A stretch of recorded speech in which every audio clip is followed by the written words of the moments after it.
ഞാൻ ഇൻസ്റ്റാഗ്രാമിനകത്ത് reel post ചെയ്തതും കിട്ടുന്ന ഒരു കോമൺ മെസ്സേജ് ആണ്, എന്റെ മോനെ ഇതെങ്ങനെ ചെയ്ത്. Not for a specific one. എപ്പോൾ റീൽ പോസ്റ്റ് ചെയ്യുമ്പോഴും ഇത് കിട്ടാറുണ്ട്. എല്ലാവർക്കും ഒരു ആകാംക്ഷയാണ്, how do I get ideas, how do I shoot, how do I edit. നിങ്ങൾ സ്ഥിരമായിട്ട് എസ്റ്റിമേറ്റ്സ് ഫോളോ ചെയ്യുന്ന ഒരാളാണെങ്കിൽ നിങ്ങൾക്ക് മനസ്സിലാക്കാൻ പറ്റും നമ്മുടെ റീൽസിൻ്റെയൊക്കെ സ്റ്റൈൽ എങ്ങനെയാണെന്നുള്ളത്. മോസ്റ്റ്ലി എല്ലാം ട്രാവൽ റീൽസ് ആയിരിക്കും, അല്ലെങ്കിൽ എഡിറ്റിംഗ് റീൽസ് ആയിരിക്കും, അതും അല്ലെങ്കിൽ how to visit certain places ആയിരിക്കും. നിങ്ങൾക്ക് ഇതിൽ ഏത് റീൽ എടുത്ത് നോക്കിയാലും കാണാൻ പറ്റുന്ന ഒരു കോമൺ കാര്യം എന്താണെന്ന് ഗസ് ചെയ്യുമോ? ജീവിതത്തിൽ ഒരിക്കലെങ്കിലും പോകണമെന്ന് ആഗ്രഹിച്ചിരുന്ന ഒരു സ്ഥലം വാരണാസി. സാധാരണ എല്ലാവരും നോർത്ത് ട്രിപ്പ് പ്ലാൻ ചെയ്യുമ്പോൾ കുളു മണാലിയാണ് പ്ലാൻ ചെയ്യാറ്. ഇത്തവണ ഒരു ചേഞ്ച് നമുക്ക് രാജസ്ഥാൻ പോയാലോ? കുറച്ച് ദിവസം മുമ്പ് ഞാനൊരു ഉത്സവത്തിന് പോയായിരുന്നു. എപ്പോഴത്തും പോലെ പൊരി വാങ്ങി തിന്നാനല്ല, അത് ഈ വട്ടം ഞാൻ എൻ്റെ ക്യാമറയും കൊണ്ടാണ് പോയത്. Yes, story telling. ആൾക്കാർക്ക് ഒരു കാര്യം കഥാരൂപത്തിൽ കേൾക്കുന്നത് വളരെ ഇഷ്ടമുള്ളൊരു കാര്യമാണ്. ഓക്കെ, അതും റീൽസ് എന്ന് പറയുമ്പോൾ 1 മിനിറ്റിന് താഴെ ഈ കഥ തീരുവും വേണം. സോ 1 മിനിറ്റിന് കവിയാതെ തന്നെ നമ്മളൊരു സ്ഥലം വിസിറ്റ് ചെയ്യുന്നത് കഥാരൂപത്തിൽ കാണിക്കും. അത് ആഗ്ര ആയിക്കോട്ടെ, വാരണാസി ആയിക്കോട്ടെ, താജ്മഹൽ, കാശ്മീരോ, രാജസ്ഥാൻ, എവിടെ ആയിക്കോട്ടെ, നമ്മുടെ വീട്ടിനടുത്തുള്ള സ്ഥലമാണെങ്കിൽ പോലും അത് 1 മിനിറ്റിന് താഴെ ഭയങ്കര മനോഹരമായിട്ടുള്ള രീതിയിൽ നമ്മൾ പ്രസൻറ്റ് ചെയ്യും. സോ ഈ ഒരു 1 മിനിറ്റിനകത്ത് തന്നെ ഇത്രയും കാര്യങ്ങൾ കാണിക്കണമല്ലോ. ഇവിടുന്ന് പോകുന്നത്, അവിടെ എത്തുന്നത്, അവിടുന്ന് സ്ഥലങ്ങളെല്ലാം കാണുന്നത്. How is it even possible? Here comes the important thing, planning. നമ്മുടെ ഓരോ റീൽ വീഡിയോസും ആഴ്ചകളോടുള്ള പ്ലാനിങ്ങും എക്സിക്യൂഷനും പാടിയുള്ളതാണ്. ഫോർ എക്സാമ്പിൾ, നമ്മളിപ്പോൾ കാശ്മീർ കാണാൻ പോകുകയാണെന്ന് വെച്ചാൽ കാശ്മീർ ചെന്നിട്ട് അവിടെയുള്ള ഫോട്ടോസും വീഡിയോസും മാത്രം എടുത്ത് തിരിച്ച് പോരുകയല്ല ചെയ്യുക. വീട്ടിൽ നിന്ന് കാശ്മീർ വരെ എത്തുന്ന ഓരോ കുഞ്ഞു കുഞ്ഞു കാര്യങ്ങൾ വരെ നമ്മൾ ഷൂട്ട് ചെയ്യും. ഇവിടെ നിന്ന് പാക്ക് ചെയ്യുന്നത് മുതൽ, ഇവിടെ നിന്ന് വണ്ടിക്കിരുന്നത് മുതൽ, വണ്ടിയിൽ നിന്ന് എന്ത് കഴിച്ചു, വണ്ടിയത്തെ യാത്ര എങ്ങനെ ഉണ്ടായിരുന്നു, അവിടെ എങ്ങനെ ഇറങ്ങി, അവിടെ നിന്ന് എന്ത് കഴിച്ച്, അവിടെയുള്ള ഏതൊക്കെ ആൾക്കാരെ കണ്ട്, എന്തൊക്കെ സ്ഥലങ്ങൾ കണ്ട്, എങ്ങനെയൊക്കെയാണ് യാത്ര ചെയ്തത്, മൊത്തം ഓൾ ഇൻ ഓൾ എക്സ്പീരിയൻസ് നമ്മൾ ഷൂട്ട് ചെയ്തിട്ട് വരുമ്പോഴാണ് ആ വീഡിയോന് ആ ഒരു ഭംഗിയിലേക്ക് എത്തുക. ആൻഡ് ദ മെയിൻ തിങ്, നമ്മൾ ട്രാവൽ ചെയ്ത സ്ഥലത്തുള്ള കാര്യങ്ങളൊക്കെ ഒന്ന് ഓർത്ത് വെച്ചിട്ട് ഒരു മിനി സ്ക്രിപ്റ്റ് ഞാൻ ഉണ്ടാക്കാറുണ്ട്. ഓക്കെ, ആൻഡ് ഈ മിനി സ്ക്രിപ്റ്റിനെ നമ്മൾ ഓർത്ത് വെച്ചിട്ട് അതിനെയും ഒന്നും കൂടി എക്സാക്ചുറേറ്റ് ചെയ്തിട്ട് ഒരു മെയിൻ സ്ക്രിപ്റ്റ് ഉണ്ടാക്കിയെടുക്കും. Yes, proper scripting. ഞാൻ ഏത് റീൽ ചെയ്യുമ്പോഴും പ്രോപ്പറായിട്ട് സ്ക്രിപ്റ്റ് ചെയ്ത് വെച്ചിട്ട് ആ സ്ക്രിപ്റ്റ് അനുസരിച്ചിട്ടാണ് ഞാൻ എല്ലാ വീഡിയോയും ചെയ്യാറുള്ളത്. അതാകുമ്പോൾ ഇതിനകത്ത് എന്ത് എഴുതി വെച്ചിട്ടുണ്ടോ അത് മാത്രം അങ്ങോട്ട് ഫോളോ ചെയ്താൽ മതി. Okay, just do what it is already return on script. Okay, ഞാൻ പറയുന്ന ഓരോ ഡയലോഗ് ആയിക്കോട്ടെ, ഓരോ സീൻ ആയിക്കോട്ടെ, ഓരോ ആക്ഷൻസ് ആയിക്കോട്ടെ, അതെല്ലാം ഓൾറെഡി സ്ക്രിപ്റ്റിനകത്ത് ഉള്ളതായിരിക്കും. കുറേ കാലമായിട്ടുള്ളൊരു ആഗ്രഹമാണ് വീട്ടിൽ നിന്നും കാശ്മീരിലേക്ക് പോകണം എന്നുള്ളത്. പല പല വീഡിയോസ് കാണുമ്പോഴും റീൽസ് കാണുമ്പോഴും നമ്മൾ റീലിന് വേണ്ടിയിട്ട് സ്ക്രിപ്റ്റ് ചെയ്യുമ്പോൾ ഉണ്ടല്ലോ, അതിൻ്റെ ഫൈനൽ ഔട്ട്പുട്ട് നമ്മൾ ഓൾറെഡി നമ്മുടെ മനസ്സിൽ കണ്ടിരിക്കണം. ഓക്കെ, നമ്മൾ ഫൈനലായിട്ട് എല്ലാം കഴിഞ്ഞ് വരുമ്പോൾ റീൽ ഇങ്ങനെ ഉണ്ടാവുന്നുള്ള സാധനം എന്നാൽ മാത്രമേ നമുക്ക് ഭയങ്കര അടിപൊളിയായിട്ടുള്ള കോൺസെപ്റ്റിൽ ഭയങ്കര രസകരമായിട്ടും ഭയങ്കര ക്രിയേറ്റീവ് പരമായിട്ടുള്ള റീല് നമുക്ക് ഉണ്ടാക്കിയെടുക്കാൻ പറ്റുള്ളൂ. അതിനിപ്പോൾ ഭയങ്കര ദൂരെയുള്ള സ്ഥലങ്ങളിൽ ചെന്നിട്ട് കുറേ അടിപൊളി വീഡിയോസൊക്കെ എടുത്തിട്ട് തിരിച്ചു വരണമെന്നൊന്നുമില്ല. നമ്മുടെ വീട്ടിനടുത്തുള്ള സ്ഥലങ്ങൾ തന്നെ നമുക്ക് ഭംഗിയായി പ്രസൻറ്റ് ചെയ്യാൻ അറിഞ്ഞാൽ മതി. ഓക്കെ, ഞാൻ തന്നെ എൻ്റെ ഇഷ്ടം പോലെയുള്ള റീൽസ് വീടിൻ്റെ അടുത്തുള്ള പരിസരത്തും നമ്മുടെ അപ്പുറത്തും ഇപ്പുറത്തുള്ള സ്ഥലങ്ങളൊക്കെ ഷൂട്ട് ചെയ്തിട്ടിട്ട് അതിന് ഒരുപാട് മില്യൺ വ്യൂസ് പോയിട്ടുണ്ട്. ഇതെല്ലാം യാറിനാളെ, it's all because of the presentation.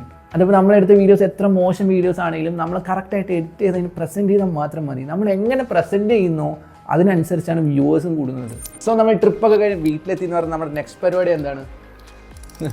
Editing ആണ്. അതിനാദ്യം സ്ക്രിപ്റ്റ് ബുക്ക് നോക്കിയിട്ടുണ്ടല്ലോ, വോയിസ് ഓവർ റെക്കോർഡ് ചെയ്ത് വെക്കണ്ട.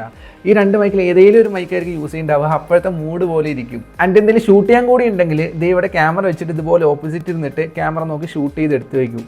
ആൻഡ് അങ്ങനെ വോയിസ് ഓവറിൻ്റെ റെക്കോർഡിങ്ങും ഷൂട്ടിങ്ങും എല്ലാം കഴിഞ്ഞെന്ന് വെച്ചാൽ ആ ഫയൽസ് നേരെ കോപ്പി ചെയ്ത് ഞാൻ PC-ക്കകത്ത് കയറ്റും.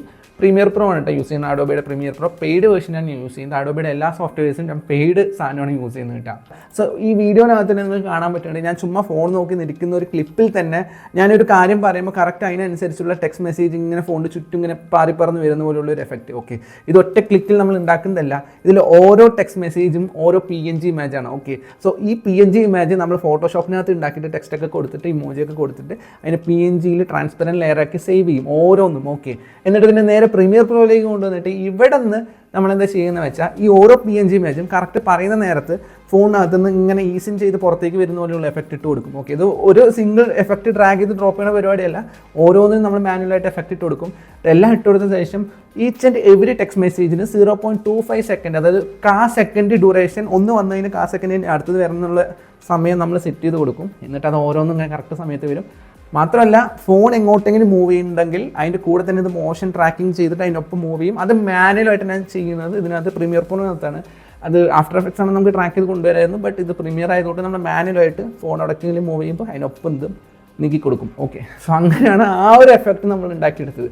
ഇതുപോലെ തന്നെ മൈന്യൂട്ടായിട്ട് ആൾക്കാർ ചിലപ്പം ആരും ചിന്തിക്കില്ല, അല്ലെങ്കിൽ ആരും നോട്ടീസ് ചെയ്യാത്ത കുറേ ഡീറ്റെയിൽസ് ഉണ്ട് ഇതിനകത്ത്. ഓക്കെ, സോ ഫോർ എക്സാമ്പിൾ ഈ ഒരു വീഡിയോ ഇത് ശരിക്കും വീഡിയോ ഇതെങ്ങനെയാണ് ഫോൺ തന്നെ കോപ്പി ചെയ്തിട്ട് പി സിക്കകത്ത് ഇനി ഇടുമ്പോഴത്തേനും പേസ്റ്റർ എന്ന് പറഞ്ഞ് വരുന്നത്.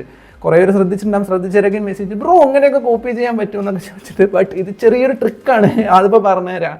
ഫോണിനകത്ത് ഇതുപോലൊരു വീഡിയോ എഡിറ്റ് ചെയ്ത് വെച്ചിട്ടുണ്ട്. അത് സെർട്ടൺ ടൈം എത്തുമ്പോൾ കോപ്പീഡ് എന്ന് പറഞ്ഞ് വരും. ഓക്കെ, ആൻഡ് ഇതേപോലത്തെ ഒരു വീഡിയോ നമ്മൾ പി സിക്കകത്തും ഇതിനെ സ്ക്രീൻഷോട്ട് ചെയ്തിട്ട് എടുത്ത് വെച്ചിട്ടുണ്ട്. ഇത് സ്ക്രീൻഷോട്ട് ആണല്ലോ, ഇതിൽ സെർട്ടൺ ടൈം എത്തുമ്പോൾ ഇത് വീഡിയോ നിങ്ങൾ പ്ലേ ചെയ്യുമ്പോൾ ഒരു ടൈം എത്തുമ്പോൾ പേസ്റ്റഡ് എന്ന് പറഞ്ഞ് വരും.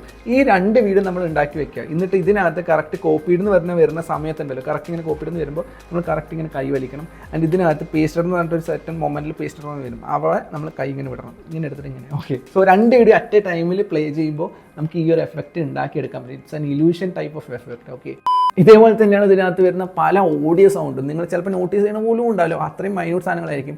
അതൊക്കെ നമ്മൾ ഇവിടെ തന്നെ ഇരുന്നിട്ട് നമ്മൾ റെക്കോർഡ് ചെയ്യുന്നത്. ഇതിലുള്ള ഷൂസ് സൗണ്ട് ഉണ്ടല്ലോ, ഷൂ എന്നൊക്കെ പറഞ്ഞു പോകുന്നത്, അതൊക്കെ ഞാൻ തന്നെ വായനകത്ത് നിന്നിടുന്ന സൗണ്ടുകളാണ്. പിന്നെ നമ്മൾ ചെറിയ വെള്ളം വീഴുന്ന സൗണ്ട്, അത് എന്തെങ്കിലും നടക്കുന്ന സൗണ്ട്, അതൊക്കെ ഉണ്ടെങ്കിൽ നമ്മൾ തന്നെ അത് ബാത്റൂമിൽ നടത്തുന്നോ അല്ലെങ്കിൽ ടാപ്പൊക്കെ തുറന്ന് വെച്ച് നമ്മൾ തന്നെ ചെയ്യുന്നതാണ്. ഇപ്പോൾ ഈ പറയുന്ന കാര്യങ്ങളൊന്നും നിങ്ങൾ ചിലപ്പോൾ നോട്ടീസ് ചെയ്യണ പോലും ഉണ്ടാവില്ല, അത്രയും മൈന്യൂട്ട് കാര്യങ്ങളായിരിക്കും. പിന്നെ എന്തിനാ എത്ര കഷ്ടപ്പെട്ട് ചെയ്യേണ്ട ആവശ്യം? വെബ്സൈറ്റിൽ നിന്നൊക്കെ പല യൂട്യൂബ് നടക്കുമ്പോൾ പോലും നമുക്ക് ഓഡിയോസൊക്കെ ഡൗൺലോഡ് ചെയ്യാൻ പറ്റും. അല്ലെങ്കിൽ ഇത് എഫക്റ്റ് നടേണ്ട ആവശ്യമില്ലല്ലോ ഇവിടെ എന്നൊക്കെ ചിലപ്പോൾ തോന്നിപ്പം. And this is all for my personal satisfaction. Okay, ഈ വീഡിയോയിൽ എഡിറ്റ് ചെയ്ത് കഴിഞ്ഞ ശേഷം നമ്മളിപ്പോൾ ഇൻസ്റ്റാഗ്രാമിലായിക്കോട്ടെ യൂട്യൂബിനകത്തായിക്കോട്ടെ പോസ്റ്റ് ചെയ്ത ശേഷം നമുക്ക് കിട്ടുന്നൊരു സാറ്റിസ്ഫാക്ഷൻ ഉണ്ടല്ലോ, അത് മതി എനിക്ക്. ഒരായിരം വേണ്ടിയിട്ടാണ് നമ്മളിത് ചെയ്യുന്നത്. അപ്പോൾ ഈ വീഡിയോ നിങ്ങൾക്ക് ഇഷ്ടപ്പെട്ടെന്നും ഭയങ്കര യൂസ്ഫുൾ ആയെന്നും ഞാൻ വിചാരിക്കുന്നു.